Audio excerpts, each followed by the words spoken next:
Ciao, sono il dottor Max, della PharmaMax, che si occupa della pubblicazione dei foglietti illustrativi dei farmaci, in formato video, dove io personalmente vi leggerai i bugiardini. In questo video ti leggo il bugiardino del farmaco Donamet RK Euroterapici SPA. Ultimo aggiornamento, 22 marzo 2022. Cos'ha Donamet? Confezioni, informazioni commerciali sulla prescrizione, indicazioni, posologia, controindicazioni, avvertenze speciali e precauzioni di impiego, interazioni con altri medicinali e altre forme di interazione. Assumere Donamet durante la gravidanza e l'allattamento. Effetti sulla capacità di guidare veicoli e sull'uso di macchinari. Effetti indesiderati. Sovradosaggio. Proprietà farmacodinamiche. Proprietà farmacocinetiche. Dati preclinici di sicurezza. Elenco degli eccipienti. Farmaci esteri. Cos'ha Donamet? Donamet ha un farmaco a base del principio attivo ademetionina busilato, appartenente alla categoria degli lipotropi e nello specifico aminoacidi e derivati. È commercializzato in Italia dall'azienda RK Euroterapici SPA. Donamet può essere prescritto con ricetta RR, medicinali soggetti a prescrizione medica. Confezioni: Donamet 500 mg 10 compresse gastroresistenti. Donamet 500 mg/5 ml polvere solvente per soluzione iniettabile 5 flaconi polv. Più 5 fiale Solv. Informazioni commerciali sulla prescrizione. Titolare: Milan Italia SRL. Concessionario: RK Euroterapici SPA. Ricetta: RR, medicinali soggetti a prescrizione medica. Classe C. Principio attivo ademetionina busilato. Gruppo terapeutico: lipotropi. Forma farmaceutica: polvere. Indicazioni: trattamento della colestasi intraepatica negli stati precirrotici e cirrotici nell'adulto. Trattamento della colestasi intraepatica gravidica. Posologia: il trattamento può essere iniziato attraverso somministrazione parenterale e continuato per via orale, oppure si può iniziare per via orale. Posologia: terapia d'attacco, somministrazione endovenosa o intramuscolare. La dose raccomandata compresa tra 5-12 mg/kg/die da iniettare per via intramuscolare o endovenosa nelle prime 2 settimane. La dose usuale di inizio trattamento è di 500 mg/die. Non superare la dose giornaliera di 800 mg/die. Somministrazione orale: la dose raccomandata compresa tra 10 e 25 mg/kg/die per via orale. La dose usuale di inizio trattamento è pari a 800 mg/die. Non superare la dose giornaliera di 1600 mg/die. Terapia di mantenimento: somministrazione orale: 800-1600 mg/die. Popolazione pediatrica: la sicurezza e l'efficacia di ademetionina nei bambini non è stata stabilita. Anziani: gli studi clinici condotti con ademetionina non hanno arruolato un numero sufficiente di soggetti di età pari o superiore a 65 anni, tale da determinare se rispondono in modo differente dai soggetti più giovani. L'esperienza clinica riportata non ha identificato differenze di risposta tra pazienti anziani e giovani.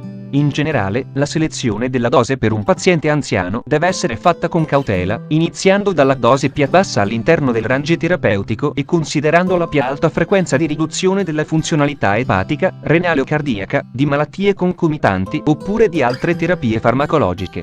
Pazienti con compromissione renale: sono presenti dati clinici limitati in pazienti affetti da alterazioni della funzionalità renale. Perciò si raccomanda cautela quando si somministra ademetionina a tali pazienti. Pazienti con compromissione epatica: i parametri farmacocinetici sono simili nei volontari sani e nei pazienti con patologie epatiche croniche. Modo di somministrazione: polvere solvente per soluzione iniettabile. La polvere liofilizzata per somministrazione IM o IV deve essere dissolta usando il relativo solvente al momento dell'uso, la porzione non utilizzata deve essere scartata. La dose appropriata di ademetionina per la somministrazione IV deve essere ulteriormente diluita in 250 ml di soluzione salina ed infusa lentamente. Ademetionina non deve essere mescolata con soluzioni alcaline o soluzioni contenenti ioni calcio. Se la polvere di liofilizzato appare diversa dal colore bianco/giallastro a causa di una lesione nella fiala oppure a causa della esposizione al calore, il prodotto non deve essere utilizzato. Compresse: le compresse di ademetionina devono essere deglutite intere e non masticate. Per un migliore assorbimento della sostanza attiva e per un effetto terapeutico completo, le compresse di ademetionina non devono essere assunte ai pasti. Le compresse di ademetionina devono essere estratte dal blister immediatamente prima dell'uso. Se le compresse appaiono diverse dal colore bianco/giallastro a causa della presenza di fori nell'involucro in alluminio, si raccomanda di non utilizzare il prodotto. Controindicazioni: ipersensibilità al principio attivo o ad una qualsiasi degli eccipienti elencati al paragrafo 6.1. Pazienti affetti da difetti genetici che influenzano il ciclo della metionina o causano omocistinuria o iperomocistenemia deficit della cistationina beta sintetasi, difetti del metabolismo della vitamina B12. Avvertenze speciali e precauzioni di impiego. L'iniezione per via endovenosa va praticata lentamente, vedere paragrafo 4.2. I livelli di ammonio devono essere monitorati in pazienti con stati di iperammoniemia precirrotici e cirrotici dopo somministrazione orale di, vedi la scheda tecnica del farmaco, RCP, completa. Accedi al sito www.codifa.it. Interazioni con altri medicinali e altre forme di interazione. È stata riportata sindrome serotoninergica in pazienti che assumono ademetionina e clomipramina. Pertanto, si raccomanda cautela quando si somministra ademetionina in concomitanza con gli inibitori selettivi del reuptake della serotonina, vedi la scheda tecnica del farmaco, RCP, completa. Accedi al sito www.codifa.it. Assumere Donamet durante la gravidanza e l'allattamento. Posso prendere Donamet durante la gravidanza e l'allattamento? Gravidanza. Durante studi clinici non sono state osservate reazioni avverse nelle donne trattate con ademetionina a dosaggi terapeutici negli ultimi 3 mesi di gravidanza. È consigliabile somministrare ademetionina nei primi, vedi la scheda tecnica del farmaco, RCP, completa. Accedi al sito www.codifa.it. Effetti sulla capacità di guidare veicoli e sull'uso di macchinari. Durante il trattamento con ademetionina, in alcuni pazienti si sono verificati casi di capogiro. Pertanto, si consiglia di non guidare o di usare macchinari fino a quando non si è ragionevolmente certi che la terapia a base di ademetionina non influisce sulla capacità di guidare e di svolgere tali attività. Effetti indesiderati. Non sono stati segnalati casi di assuefazione o di farmacodipendenza. Raramente, in soggetti particolarmente sensibili, Donamet può provocare disturbi del ritmo sonno-veglia.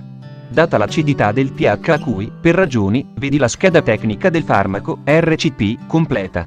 Accedi al sito www.codifa.it. Sovradosaggio. In caso di sovradosaggio con ademetionina, il medico deve contattare i centri antiveleno locali.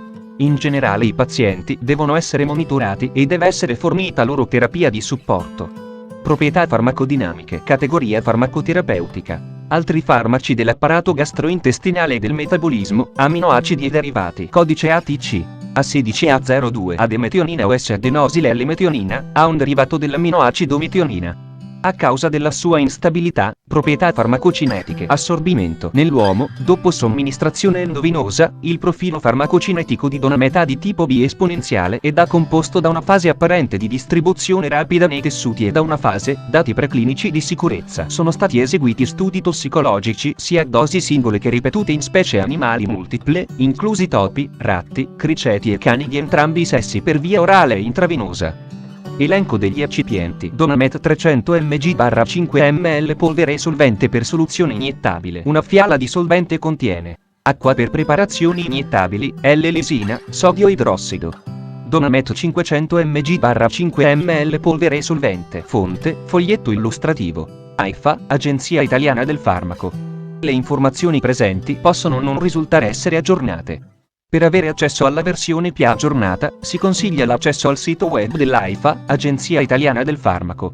Grazie per avermi seguito fino a qui, spero che la PharmaMax ti sia stata utile, iscriviti al canale e sarai informato sulla pubblicazione dei nuovi video bugiardini.